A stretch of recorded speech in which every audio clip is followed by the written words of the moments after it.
அந்த மேகி வந்து சாப் பண்ணிவிட்டேன். சாப்னா உடச்சி வச்சுட்டேன். இப்போ வந்து ஸ்டவ் ஆன் பண்ணிக்கலாம். எல்லாம் அப்பா மட்டும் தான் பண்ணணும், நீங்களாம் பண்ணக்கூடாது. எங்கள் அம்மாட்ட பர்மிஷன் வாங்கிட்டு நான் வந்து ஆக்சுவலி பண்ணிகிட்ருக்கேன்.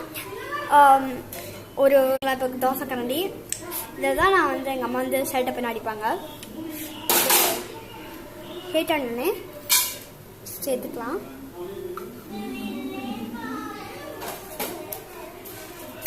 அந்த பார்ட் 1 கூட 3 மினிட்ஸ்க்காக தான் ரோஸ்ட் பண்ணி ரோஸ்ட் பண்ணால் நமக்கு கிரன்ச்சியாக இருக்கும்.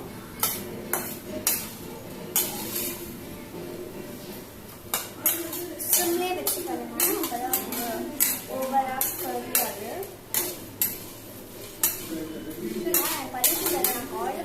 கையில் காலில் விழுந்து நான் ஆக்சுவலி வந்து வாங்கினேன். ஸோ நல்லா வந்து ஷாப் பண்ணிட்டுருக்கலாம். வந்து ரோஸ்ட் பண்ணிட்டு ஆயிடுச்சு. போக போக பார்க்கலாம். என் தங்கச்சி தான் எனக்கு கற்றுக்கிட்டு இருக்கா. எங்கள் அம்மா வந்து விளையாண்டுருக்காங்க, செஸ் விளையாண்டுருக்காங்க. அதனால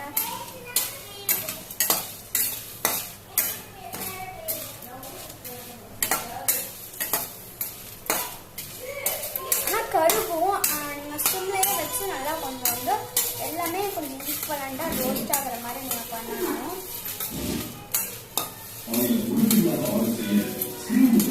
நல்லா ரோஸ்ட் பண்ணி எடுத்துக்கோங்க. எல்லாத்தையும் கருக வச்சுருவேன். இப்போ நான் கேஸ் ஆஃப் பண்ணிவிட்டேன். எல்லாத்தையும் கருக வைக்காதீங்க.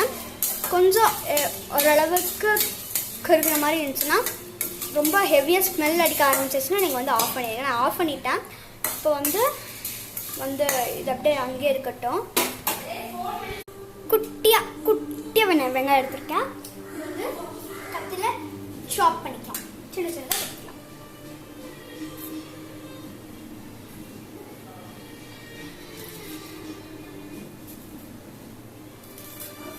வெங்காயம் வெட்டவே வராது, ப்ராக்டிஸ் பண்ணியிருக்கேன்.